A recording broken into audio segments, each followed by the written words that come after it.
applied to about 667 acres. Then our collection system, we put a lot of effort into our collection system this year. I know you've heard me talk about the railroad lines going into railroad lines. They were cast and corroded and shut. The worst one we saw was an 8-inch line down to the size of a pop can. So we were able to get a crew in there with a high pressure robot and get it all busted out. And then we had another crew come in and line them so they will never corrode again. While we had the lining crew in town, we hit some lines that we knew had tree root problems in, so we wound up lining about 6,000 feet in town.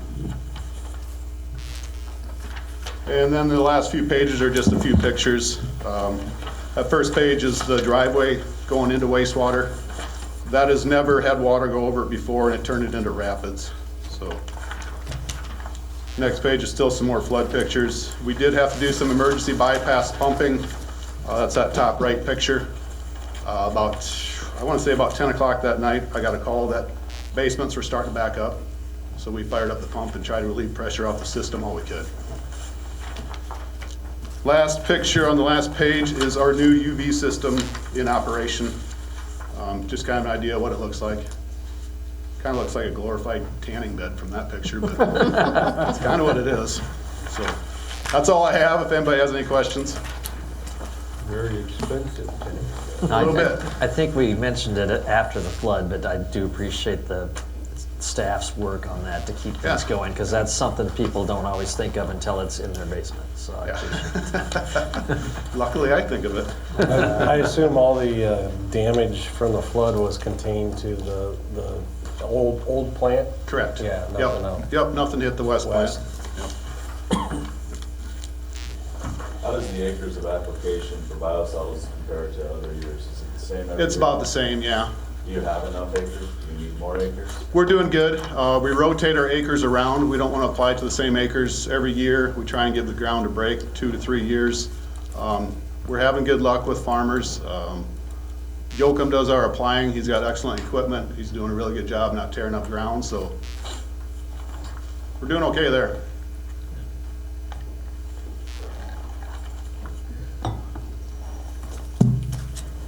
Alrighty, well, thank you. Thank you.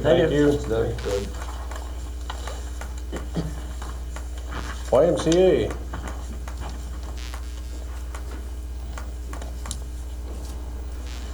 Hello, my name is Jackie, the CEO with the YMCA, 2 years now, believe it or not.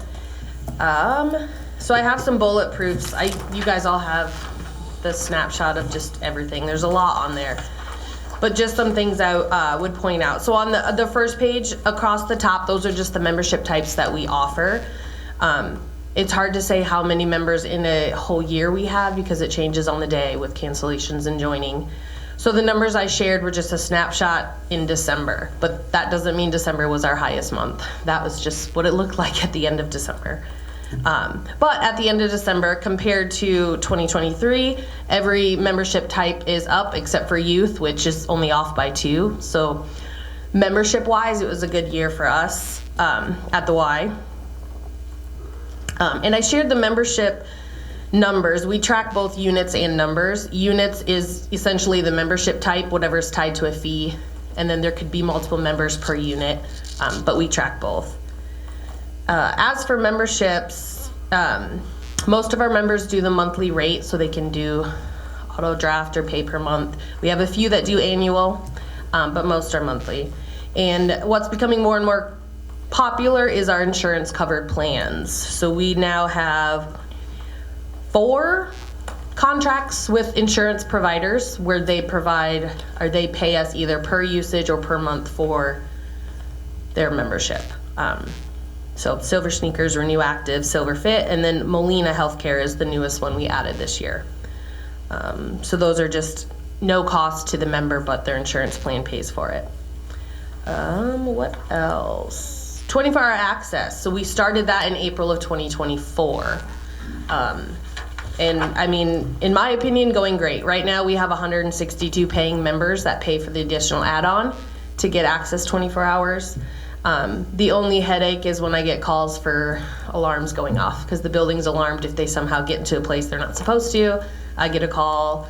If they let somebody in or hang around the front doors for more than 20 seconds, that sets off alarms and I come in, which is a good thing, right? So you can't use and abuse the system. But that's probably been the biggest headache, which isn't a terrible problem. So yeah, with increasing in membership numbers, one of our biggest focuses coming up is just retention, keeping our members happy. We do have a lot of old equipment we need to look at replacing, and the need for additional or more equipment. This is the highest our membership numbers have been since 2021, probably before that. So more members, we have to keep up with that need. Financial assistance. So being a YMCA means we're a nonprofit charitable organization, so we can fundraise in order to offer financial assistance. So anyone in the community can apply for assistance. In 2024, we saw a 26% increase in the amount of money that was given out in the form of financial assistance. So that includes summer camp, after school, tutoring, Y basketball, household membership. Any of that stuff you can apply for and get discounts. Our memberships, we increase up to 75% off if they qualify, and the child care programs like after school and summer camp, we don't go higher than 50% off. But we gave out over $33,000 in assistance last year, which keeps going up. The biggest jump would be in summer camp, but that could be trifold. We had more numbers this past summer than we've ever had of kids and of kids there weekly. It also could be because families know now we offer it, and just the need, right, could be there too, because childcare is very expensive. What else? After school, nothing much changed there. We have about 40 kids that we see regularly. Our after school program is licensed with the state. It's considered childcare through DHS, so we have to keep 2 childcare licenses active, one at the Y and one up at Galen for the after school program. We're still doing the early out care. That's our second year doing that. So we have staff up at all 4 elementary schools now on the early out days to provide childcare for families from the 1:30 dismissal till 5:30. 2024 summer camp, we had about a 30% increase in the number of kids, unique kids, but it was almost double the amount of kids we had there per week. So we increased our license to have 56 kids a week, and now we can have up to 96 kids a week. So plenty of growth for after school, but summer camp, we're already meeting that 96 kids a week. What else? We started adaptive sports in 2024, which is kind of new to our youth sports offerings, meaning just any sort of special need. We did baseball, which was a very popular, had about 10 kids that we did up at the park. We did basketball, we tried pickleball. So with that one, we don't ask for volunteer coaches, we just provide staff that kind of take these kids through it, and they get to experience sports just like everyone else. As for healthy living, we're still going on with our group exercise classes. Pickleball, almost double the amount of hours per week that we provide court space for them. So in our gym, there's about 16 hours between Monday and Friday that we have courtside set aside for them. Free if you're a member, or people pay a day pass, but that is still a very popular request. And then we added 3 new additional pieces this past year. So we have a new treadmill, an additional Stairmaster, and we added another SciFit, which looks like a recumbent bike, but it's like a seated push and pull, popular with the active older generation. What else do I want to point out? We're doing CPR classes twice a month. We added babysitting classes in 2024 to those offerings. So we do CPR, AED, first aid, and now babysitting. The hospital stopped their babysitting classes, so the timing was kind of perfect. We still are doing monthly blood drives with LifeServe. Had over 368 donors in 2024. It's a pretty popular stop. A new event in 2024 was our daddy-daughter dance, when we just finished our second one. So we had this past one, we had about 150 dads and daughters in the gym dancing. Jammin' Entertainment volunteers his time and services, so it's kind of a neat event. In Taekwondo, we still host them at the Y on Monday nights. So they still do their program out of the Y, but it's kind of their separate thing. And then going into 2025, because it just blends right in, we're working on a new website. Our current one is very, very old and outdated. So we're 90% ready for the new one to launch, which is exciting. This summer, we're adding an 11th week to day camp. We used to take like the week of the 4th off, but families are still working. So this summer, we're doing 11 full weeks of summer camp instead of 10. The daddy-daughter dance was so popular, so we're adding a mom and son event this year in March. Outside of that, it's just focusing on member retention, satisfaction, equipment, all that stuff. But there's a lot there, so that's the main points I wanted to share, unless you guys had any questions.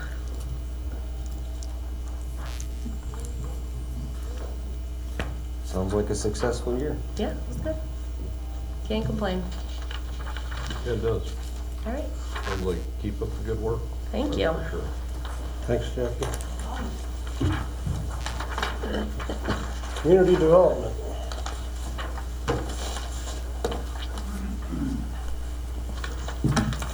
I provided you guys two pieces of information. The first one is the Lamar's Community Development Plan 1-year recap, and then the second one is a bunch of pictures that kind of supplement that. So I'll go through the recap, but it kind of shows what we did. And for those that went to the chamber banquet annual meeting, the second one is the presentation that we had up on the screen. So just as a reminder. But I'm going to start with a reminder of our community development goals. Provide the quality of life amenities supporting a family-centric community, building 8,500 housing units to support 20,000 residents, increasing retail sales to $350 million, and ensuring infrastructure has the capacity to support growth by the year 2045. And we broke it up into different buckets, and I will go through each one of them: industrial growth, commercial growth, residential growth, and then quality of life. And I'm going to start out with the industrial development, what we did our first year. We expanded our industrial parks by 58 acres. We did 2 expansions to Lamar's Industrial Park 4th Edition. We did 30 acres and created 7 lots, sold the first 2 lots, and GCC is putting their new facility out there. And then in Southview Industrial Park, we created 19 lots, sold 3 of those lots, and as a reminder, those are the smaller half-acre to acre lots to support the trades, unique type commercial businesses and storage type businesses. And in addition to that, we put both of those in a TIF district, so we have that tool in order to help support that infrastructure investment. And then additionally, we put the new switch into the industrial park, which we just got done talking about, in order to expand the capacity for our transload.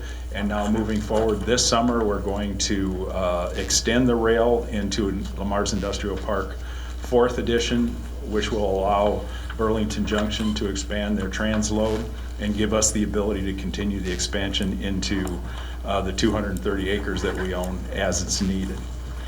Commercial growth.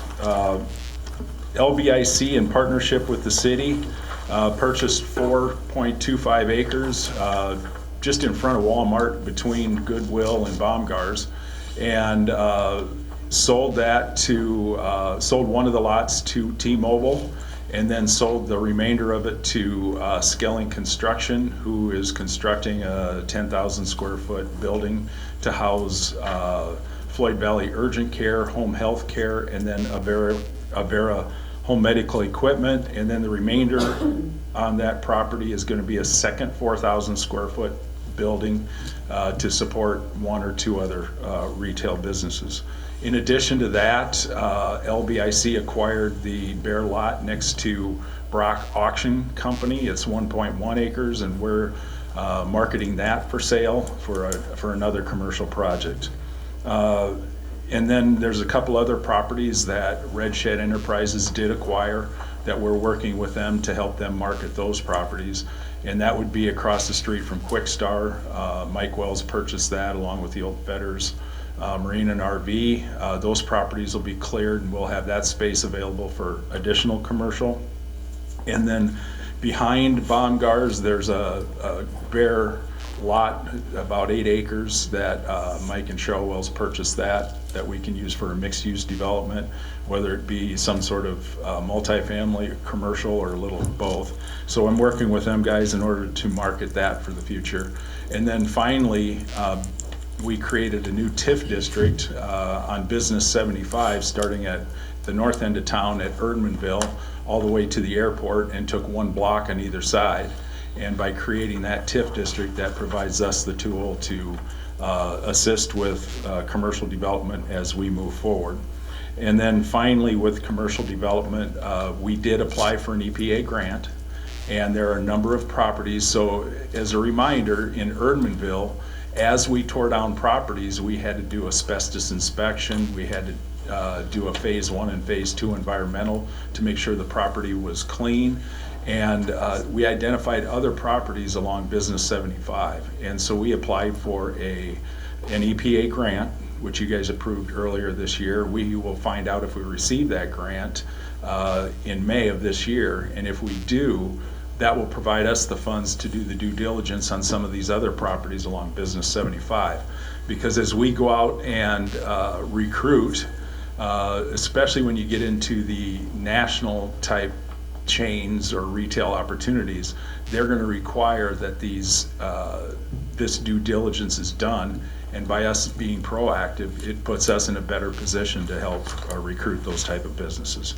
And then downtown, although we weren't directly involved, worked with the owners and encouraged them to continue that development. But Mike and Cheryl Wells purchased a number of buildings downtown, renovated them, and now they house some new businesses such as Wildflowers, which opened last week, Chicks and Waffles, and then in addition to that, over the Sentinel building, they renovated that, where the old Stus's Body Shop was. Sunnybrook has their food pantry there. And as that's been happening, others have invested in our downtown. We just got done talking about giving approval for Jordan's Meat Market, their grand opening that's going to happen this year. Then Chaos on Central, which opened up this year, and there's other opportunities that are going to happen in the next year or two because of all the activity that's happened. So we have some good activity happening downtown as well. And so moving forward, we did a hotel market study and we completed it. We have that with a pro forma that we're out presenting to hotel developers. It did tell us that Lamar's needs a new hotel, and it sized the hotel approximately 75 to 80 rooms and suggested different areas in the community that could potentially go. So we're using that market study to make the case that as we work this tourism plan, that we need to support that type of stuff in order and to have the best hospitality that we can provide. So that's what's going on with commercial development. Housing development, LBIC in partnership with the city purchased the approximate 5 acres of Erdmanville. We took down the buildings. We did the due diligence. We found a developer, and you guys are watching the Overlook Apartments going up. When they started that project, they were going to do it in 2 stages. The first one was going to be put up 1 building and one of the townhouses the first year, get those filled up, and then go ahead and do the remainder of it the second year. Because of the demand that they've seen in Lamar's, the Overlook Apartment folks decided to do it all in 1 phase. So if you go to the Erdmanville area, you can see the footings for both of the apartment buildings done. They put the piers in for the townhouses, which will be at the north end of the development, and soon you'll start to see structures go up. And the hope is that that will be done by the end of this year. And in addition to that, that didn't stop our other developers from putting up housing units in town. Vision Builders put up another 4 townhouses. Joe Gallus put up more duplexes out by the golf course. There's a couple of 8plexes going up over by the airport. And so there's just a number of housing projects that have happened because of that. And most of these guys have applied for the Iowa Workforce Housing Tax Credit Program. And City Council has been supportive in providing the resolution of support for those, which has been important in order to do that. So moving forward, LBIC has acquired 2 different pieces of ground. One was from the city, north of Parkview Place Mobile Home Court. That's approximately 30 acres, and LBIC is working towards finding a developer to put entry-level housing there.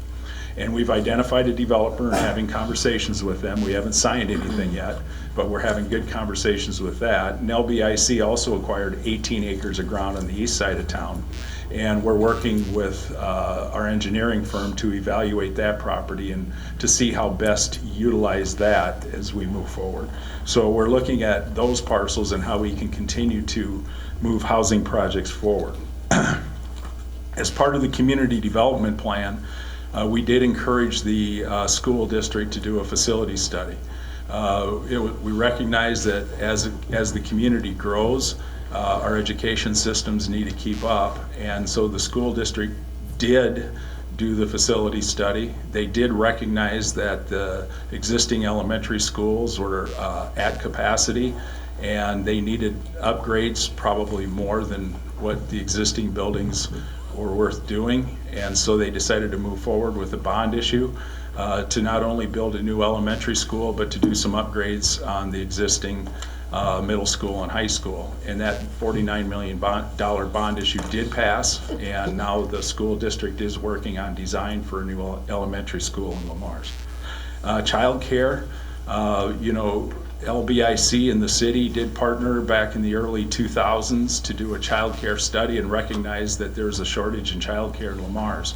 A task force was formed and started to work with and encourage the existing daycare providers to expand and to help them identify resources.